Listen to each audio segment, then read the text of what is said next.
So I was pretty excited when I found out I was going to be doing Roxane for Palm Beach Dramatic's newest production of Cyrano de Bergerac.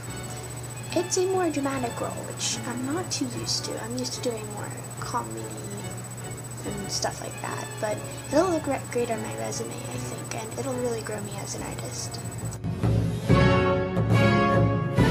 I'm constantly working with some really incredible actors. A lot of them a lot more experienced than I am, so constantly, giving me tips. Before we auditioned for this part, we were all advised to read the original story, well, in the English translation, of course. And before our rehearsals, we also would go over the book as well as the script, because it is a little bit different. And our director's great. She'll constantly refer us to the stories, to the book. She'll give us new insights into the characters, and it's great because it makes me feel like Roxane was a real person.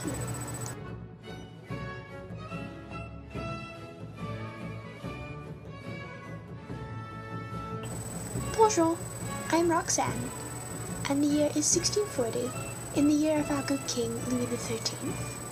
Currently, we are at war with Spain. I live here in Paris with my duenna. She is good to me, but she sometimes can get in the way. I enjoy elegance, fine language, poetry, theatre, wit. I consider myself quite an intellect, just like my cousin Cyrano.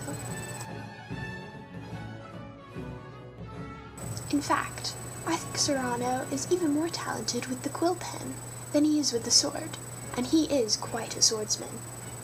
He's capable of warding off 100 men at once.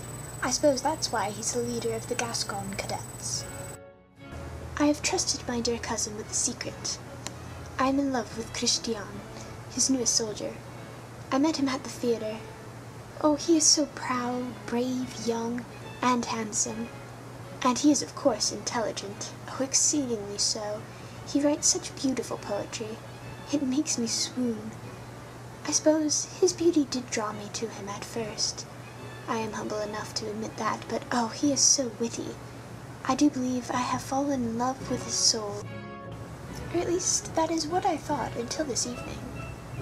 I met with him, but I couldn't get anything intelligent from him. All he said was, "I love you." Nothing poetic like he had written on his letters. And I am rather disappointed in him. But regardless, I have asked Cyrano to protect him, because those cadets can be rather vulgar, and I'm pretty good at making people do what I ask.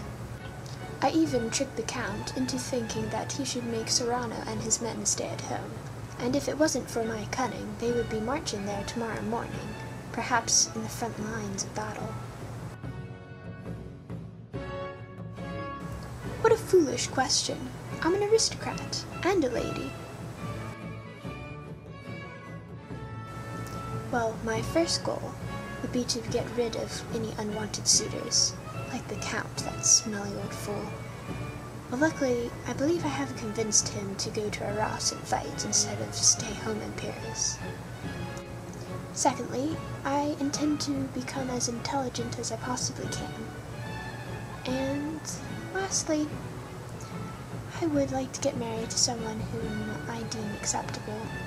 I had thought it was Christian, but like I said, the way he acted this evening, there's someone throwing gravel at my window.